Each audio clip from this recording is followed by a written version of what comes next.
Hey guys, welcome back to another exciting head-scratching episode of Insane Disappearances.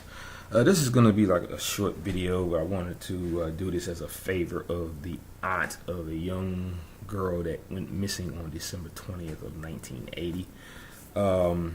She sent me a comment about what happened to her along with a link to a YouTube video that was put together by the family.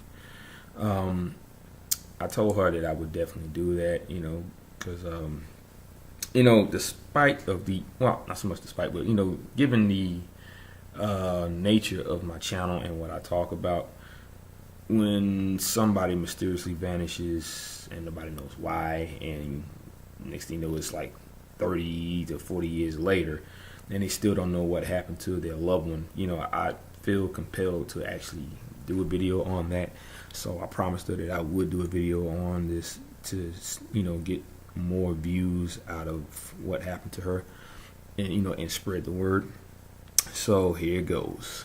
This story is about a young 6-year-old girl at the time when she disappeared. Her name is Ilene Rebecca Scott. There's two videos, or two pictures of her on the website that I went to find her. One is of her at 6 years old, and the other is a age comparison video of what she may look like today. At this point, she is at the age of 38 years old.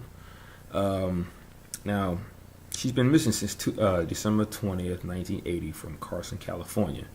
Now, the classification of her disappearance would be non-family abduction. Her date of birth is December 19th, 1974. Her age is, at the time, like I said, when she disappeared, was at 6 years old. Height and weight, 3 pounds. She's about like 3 inches. She's about like 3 inches high and 40 pounds at the time. Distinguished characteristics would be Caucasian female, brown hair, brown eyes. She has a brown birthmark on her right hip and a scar on her right elbow. Her nickname is Becky. The clothing and jewelry description would be a pink or red blouse, long green pants, and brown sandals. Now, this is what she was wearing at the time when she disappeared. And I believe the picture that they posted was a more recent one at the time when she disappeared, because they did mention the pink or red blouse, and it looks like she's wearing a red blouse in the photo. Now, Ilene was last seen. She was last seen roller skating outside her family's home at the Rancho Dominguez Estate Mobile Home Park in the 400 block of East Gardena Boulevard in Carson, California, at around 10:30 a.m. on December 20th of 1980, the day after her 6th birthday. She disappeared and has not been seen since at that point. Her roller skates were discovered inside the front door of her family's residence, but her shoes were missing. Her mother reported her missing 2 hours after she was last seen. Now, Ilene's parents were separated at the time of her disappearance. The child lived with her mother and her mother's boyfriend, and she reportedly didn't have a good relationship with him. The man was arrested on unrelated charges the day of Ilene's disappearance, but he was quickly ruled out as a suspect in the child's case. Her parents have since been divorced. Her family believes she is probably deceased, but they are continuing to search for her. Her case remains unsolved. Now, see, with a situation like this, it's kind of, you could either say that she was kidnapped by someone, or that she just mysteriously disappeared and nobody knows how. Because, like I said, she was last seen roller skating in front of their home. And there's a couple of variables that may surround her case. She either came inside to take her skates off and put her shoes on before she was kidnapped, or somebody uh, grabbed her, probably tried to keep her quiet as they took her roller skates off and put them inside the door of their home to confuse people. If they were smart enough to do that, I would imagine that's what they would have done.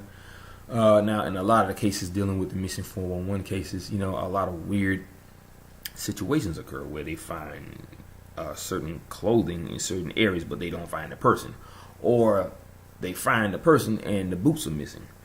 A lot of these small characteristics still sound weird in a lot of ways because it doesn't make any sense. Why would they take the boots but leave the body behind? And you find the body is like partially clothed or whatever, and they're in clean socks, but they're in a muddy, wet area, and the body is bone dry. Now, in her case, it's a little different. She was outside the home, and she just vanishes. Nobody knows who could have taken her. The boyfriend was ruled out because of an unrelated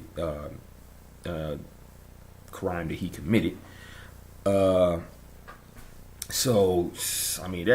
a complete mystery to me as to what could have happened to her. It's very sad that she has been missing for over 30 years since this point. So, like I said, she would be at the age of 38, right now. So, I would ask anybody who is listening at my video from California, Carson, California, as a matter of fact, if you have any information on this young woman who is now 38 years old, and I will put the age comparison photos on the channel, or as a thumbnail, so you'll see what I'm talking about. If you have any information, call the investigation agency. If you have any information concerning this case, please contact Los Angeles County Sheriff's Department at 323-890-5529 or 323-890-5500. Now, source information would be the National Center of Missing and Exploited Children, Child Protection Education of America, California, Attorney General's Office, the Daily Breeze, the Feather River Bulletin, the Los Angeles Times, the San Bernardino County Sun. And I'm pretty sure they have all the information on there if you click on those, areas. Yeah, that is a very, very strange yet touching case because, like I said, she just up and vanished while she was outside, playing, or roller skating. Nobody seems to know anything as to who could have taken her, where, how is it that she disappeared, so quickly. Because things like this can happen at the blink of an eye. You turn your head, or you even just inside for a moment, and next thing you know, poof. It's almost as if the child or whoever is being watched, and they wait for that right moment to strike, and they take them.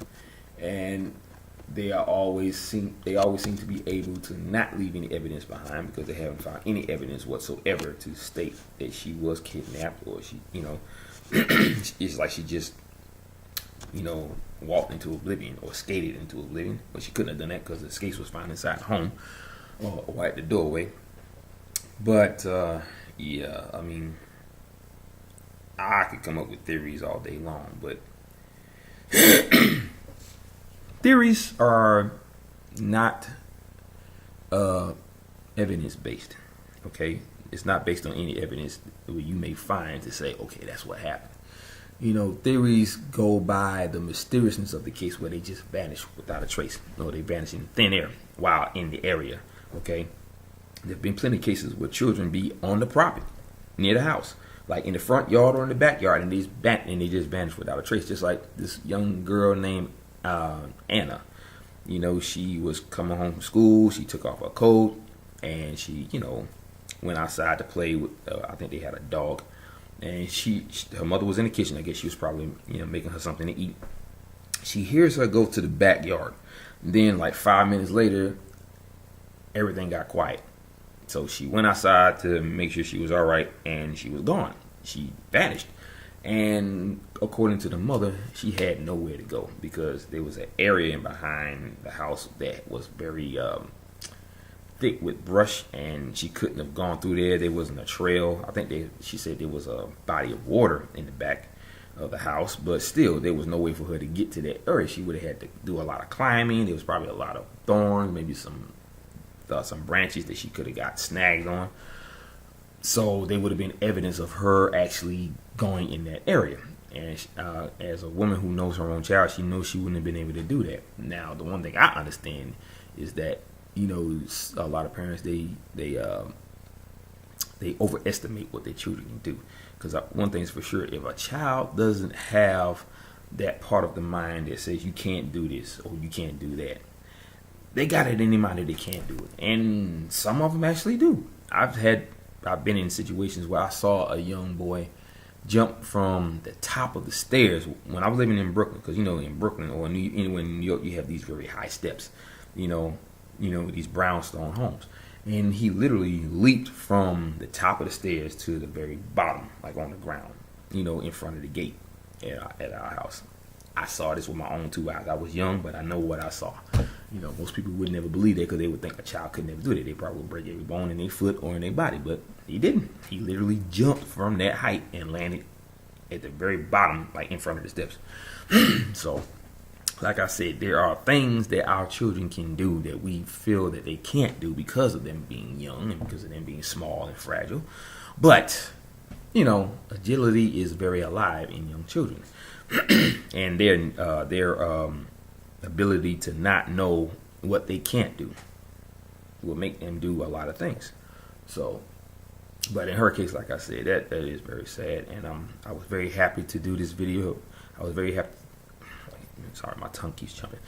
I was very happy to do this video, you know, to maybe help get the word out there and spread this information abroad, just in case maybe somebody out there may have some information on her whereabouts and if she is still alive. I mean, I personally hope that she still is. You know, I mean, 38 years old and missing. I often think about those 3 or 4 young women that had been held captive in a home that was in the same area where they lived in for 10 years straight. Okay?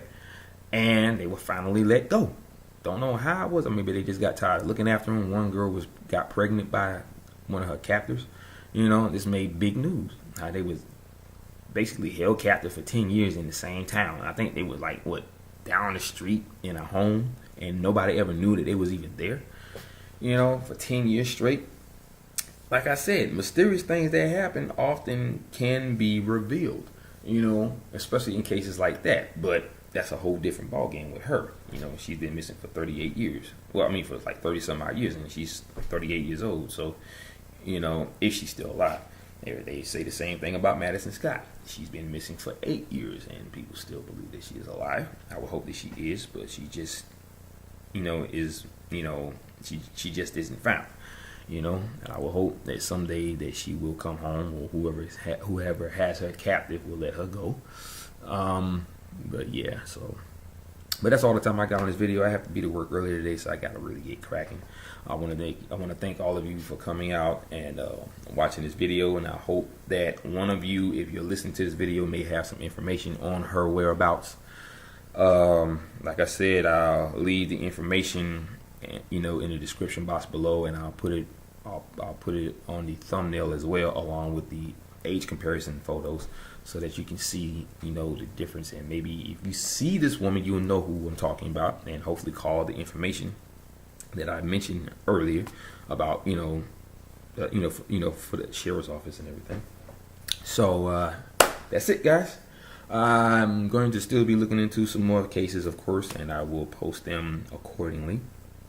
I start my new bid tomorrow, where I go in at 3 o'clock. So I would have to do most of my videos early in the morning, you know, unless I'm off. So that kind of changes the dynamic of what I'm able to do before I have to go to work. You know, I usually had time to do that if I was going in at 6:30, but now I have to go in at 3 o'clock, and also if I have early report, I have to go in at 1 o'clock. So that means there's going to be a smidget of time that I'll have to use a window where I can actually do the videos.